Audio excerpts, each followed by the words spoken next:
any notice? Not taking any notice at this end, I'll be honest. I think, yes, of course, Elon Musk is right that Tommy Robinson is a political prisoner. It's obvious and self-evident for anyone to see. The thing is, Elon Musk is right, but also Elon Musk is falling out with lots of other people who would be considered grassroots at this end. He and Steve Bannon, for instance, who is not a million miles away from Tommy Robinson in that he's kind of like a spiritual folk hero for the American grassroots of this movement. Bannon just called him a stone-cold liar whose paymasters are in China. So it isn't all cozy over here and accepting of Elon Musk and his opinions. It's kind of interesting to me that I do think Farage is wrong not to include Tommy Robinson because he has made huge sacrifices. And when they start saying, well, mortgage fraud, and he's done these, he's been involved in this crime or that crime, whatever, it's just like, do you know who's getting elected in 2 weeks? Somebody who's had the entire American legal system thrown at him. We are literally electing the most powerful person in the world. People are not looking at those criminal justice interactions because they suspect it's coming from a biased establishment, and that's the thing. I just think it would be wiser if Farage. It might be too late for him now because Elon Musk is planning a live online discussion next week with the candidate for Chancellor of the far-right Alternative for Germany Party, Alice Weidel. The chat is expected to take place on Musk's platform X. It is his latest endorsement of the AfD ahead of Germany's general election on February 23rd. Last weekend, Musk caused outrage when he described the far-right party as the country's last spark of hope in an opinion piece in a German newspaper.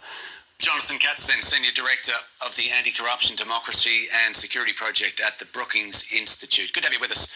Musk is supporting the far-right AfD party, even though it seems on just a very thin look at their policies that they are against bilateral partnerships with the USA or even promoting electric vehicles. With that in mind, what do you think it is that Musk wants from this relationship?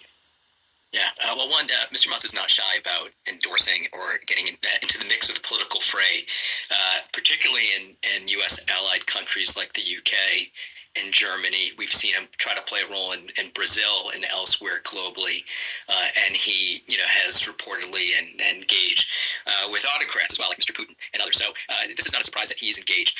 But one thing is certain, he does have the ear of incoming President Trump, and he's somebody that foreign leaders will certainly have to figure out how to deal with.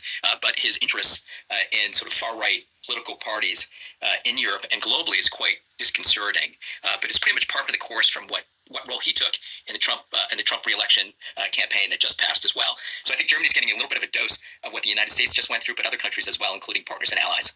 The United Kingdom government has responded to criticism from Tesla CEO Elon Musk on the handling of child sexual abuse scandal. In a string of posts on X, Musk said that UK Prime Minister Keir Starmer had failed to bring justice to young girls who had been sexually assaulted in England in the past decade. He accused Starmer of being complicit in what he called the rape of Britain when the UK Prime Minister was the head of Crown prosecution for 6 years, and stressed he must go and face charges.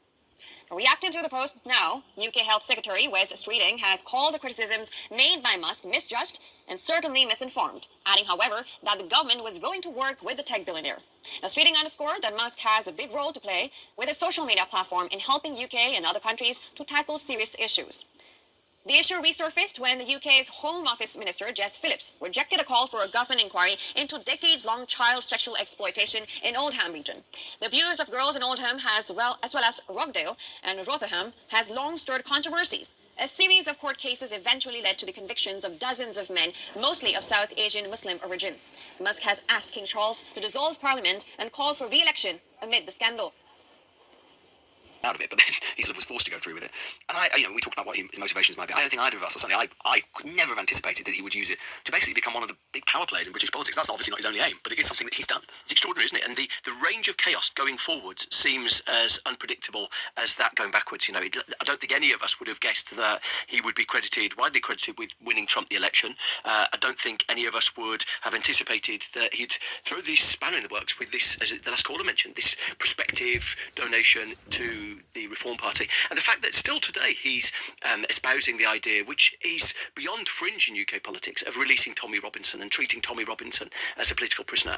He's not just trying to move the open window towards a slightly more right of centre. He's moving politics and attempting to move politics to the extremes of right wing that I don't think we've comfortably seen in British politics in the last 50 years. And why do you think that is? In the sense that he's not always been in that space politically. I mean, he was a Democrat until not so long ago. I mean, what do you think? I mean, it's so hard to say, or to hazard a guess at. But what do you think is where this has come from? Where the motivations are?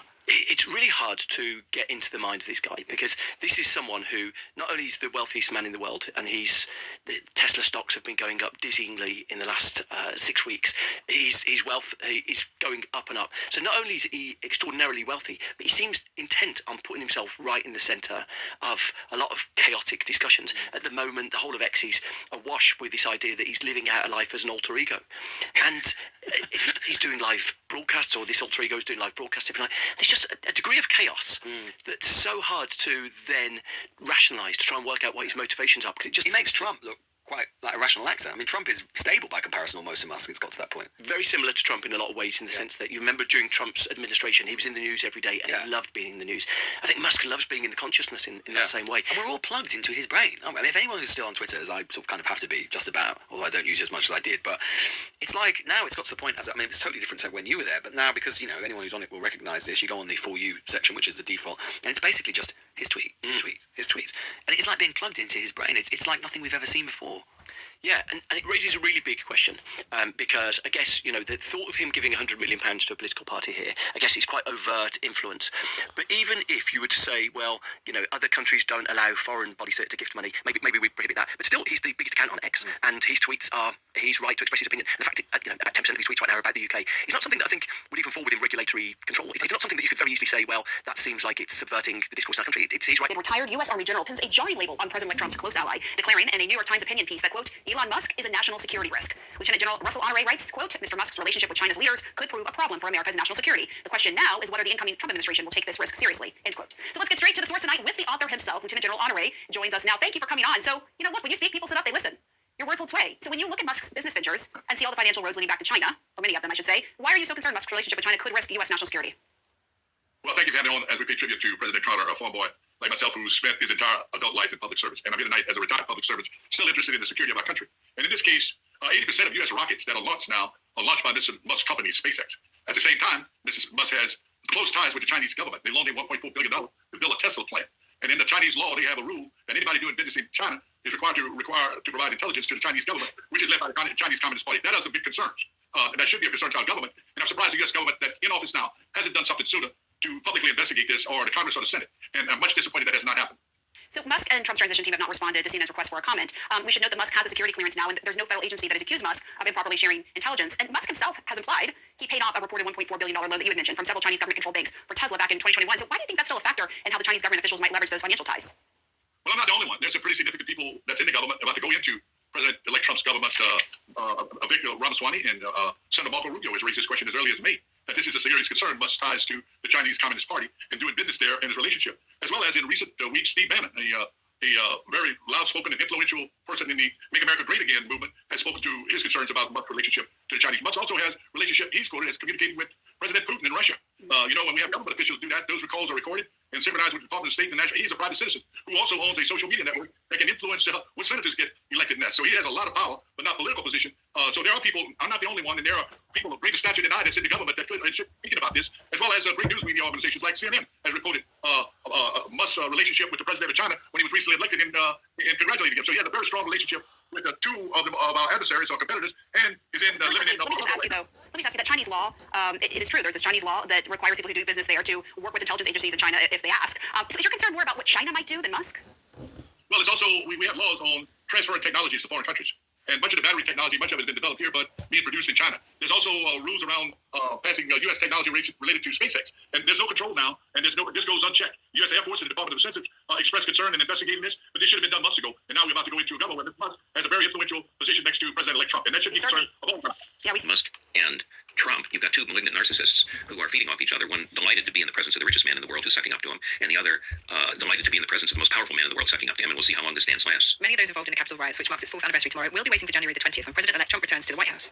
1,500 people have so far been charged with insurrection, but Donald Trump has also described them as patriots, and he has implied that he may pardon many of them in his first, quotes, 9 minutes in office. Many Americans are waiting to see what's going to happen with bated breath or indeed apprehension. Let's speak now to the historian Sidney Blumenthal, a Democrat and a former senior advisor to President Clinton. Hello to you, Sidney. Well, good morning, Adam. We're here awaiting shock and awe in Washington. Trump has promised many actions immediately, including pardoning the January 6th insurrectionists who not only attacked the Capitol incited by Trump in order to prevent the peaceful transfer of power, an attack not on the Capitol building and the people in it, and on the police, of which more than 140 were seriously wounded. There were, I believe, 6 to 8 people who were killed. Many people were hospitalized. And it was, in a larger sense, an attack on the Constitution. Trump calls them hostages. They're hostages to his big lie, which they followed. A number of them have blamed Trump for their incarceration and for their actions and said they wish they had not followed that delusion. But here we are with Trump denying the transfer of power in losing an election, now having won an election. That's the point, isn't it? Because January the 6th is occurring again tomorrow, and that is a very important date in the Constitution after an election. It's established in the Constitution. The date is not a random date. It is the date on which the Electoral College meets and casts its ballot for the president. The Electoral College are electors from each of the states, and only those from the winning candidate from those states participate. What Trump wanted to do on January 6th was to prevent that vote from taking place after he had organized an attempt to replace the actual legal electors with fake electors. And many of those in the states who were fake electors are still facing trials that'll take place sometime under Trump's second term, and they may well be convicted and incarcerated while Trump is president, and they cannot be pardoned because those would be under state rather than federal charges. We have seen pardons being used by President Biden as well, including for his son Hunter. Is there some argument to say that it's time to just wipe the record clean and possibly actually pardon people who've been imprisoned over January the 6th, 2021? Well, as Trump says, they're hostages, that the entire cases against them were false because he was actually elected in 2020 and that the installation of Joe Biden was fraudulent. So that's the basis on which he's granting these pardons, which of course is untrue. So what's going on in Washington is a strange cognitive dissonance where you have a kind of normalization day by day of Trump coming to power and Trump not acting in a normal way at all, which is his normal way. If you follow his tweets on Truth Social and his lunatic appointments to office and his setting loose Elon Musk on the world and in America, and as well, Trump violating the emoluments clause of the Constitution, whereby the president is not supposed to be gaining money from his office. And the New York Times is reporting today he's raked in over $200 million since he was elected personally. And that's not from his businesses. That's just from his political activity that he has personally put in his pocket. So it's not normal what's going on here. And what do you make of Elon Musk's political role? Some people are saying that it can't last with Donald Trump because Musk is for rich tech bros, whereas MAGA is a more grassroots movement. And of course, Musk is now interfering in British politics. Do you think his political prominence is going to last? There's no telling. The Musk conundrum is really complicated. In the MAGA-Musk conflict over H-1B visas for engineers from foreign countries to enter the country, MAGA is opposed to all migrants, but Musk represents the tech sector that's reliant on those importation of engineers because of a shortage in the United States. And Trump aligned with Musk, in this case, followed the money. So if Trump follows the money down the line, we'll see him aligning with Musk over MAGA. Musk, of course, is a defense contractor, and he's also in it for the big contracts. At the same time, he says he's going to drastically cut $1 trillion from the government budget, but certainly not from that part of the military budget and the space budget that funds his enterprises. And he has back candidates with money up and down the line who are now on the key committees that grant those appropriations. So we know what Musk is in for as well. In the relationship between Musk and Trump, you've got two malignant narcissists who are feeding off each other, one delighted to be in the presence of the richest man in the world who's sucking up to him, and the other delighted to be in the presence of the most powerful man in the world sucking up to him, and we'll see how long this dance lasts. Sidney Blumenthal, thank you very much for joining us from Washington, D.C. Thank you. Attempting to expand his business in China. His relationship with Donald Trump is in the spotlight as the US president-elect vows to implement tariffs on China. A giant gigafactory on the edge of Shanghai, Tesla's home in China. More than half of all the company's electric vehicles in the world are made here. 1 million a year. You can't overstate how important China is to Elon Musk. This is Tesla's largest factory outside the United States. So not only does Musk have business clout in this country, but political capital as well, forming an unusually close relationship with China's leaders, including its premier. His name is Li Cheng. He's now the second most important man in China after President Xi Jinping. Well, you don't get anything done without building relationships in China. Musk was very astute at understanding that and making sure that he built relationships in the city that gave him the best possible position in opening the market. The star is born, Elon. Another man who understands relationships is Donald Trump. He's threatening a trade war with China, and his new best friend is Elon Musk. So Musk is courting Trump and China at the same time and treading carefully on sensitive subjects. Do you think that Musk has aligned his views on issues like Taiwan with that of the Chinese government? If he had said anything else, he could be facing action against his Shanghai plants, and those are his production base. He's not going to, endanger that. So let us say he's playing both sides for his own advantage. Tesla is also staring down a new threat. Chinese-made electric vehicles are taking its market share. Still, Musk and his mother, May Musk, have a huge following in China. May is a model, shopper, and online celebrity. And many Chinese say they deeply admire Elon Musk's entrepreneurial spirit. He's a pioneer. So Tesla, yes, really impacted the entire industry here. Push people to develop and improve the quality, the design, especially the price. Well, you have heard there is a lot that's going on here in Washington, D.C. So let me say a few words and try to explain it.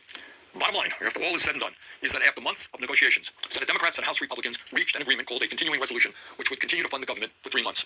Frankly, that agreement was not something that I was all that excited about, but it was better than nothing. And I was prepared and am prepared to vote for it. And one of the reasons is that it contained a reasonable increase in funding for primary health care, something that I feel very strongly about and that my committee, the Health Education Labor and Pension Committee, is responsible for. And given the enormous crises that we're facing in healthcare in this country today, it really would be of help to many millions of Americans. What this legislation would do is significantly, or modestly at least, increase funding for community health centers all over this country, which treat about 30 million Americans who are low income or working class. And it would also increase the number of young doctors who go out into rural America and also into underserved areas. That is where we need the doctors and the nurses, and that's what this legislation would do. You need to be concise, quick. There's definitely 2 a.m. texts and 6 a.m. conference calls. When I used to go to meetings with him, I used to always stop by our barista and I would get a couple of espressos and chug that down and then go into the meeting. He's never said this, but I watched it. You have 30 seconds to make your point. Elon Musk is known by his employees to be intense. When he took over Tesla in 2008, he sent the company into crisis mode to jumpstart his vision of how to reinvent the auto industry. Now, he appears to be using a similar management playbook to remake Twitter. We spoke with former Tesla and SpaceX employees to better understand how Musk became known for his cutthroat and tireless management style, and what that may mean for his future employees. Step 1 for Musk is to rally employees around a lofty company mission. It's exactly what inspired Carl Medlock to join Tesla in 2009.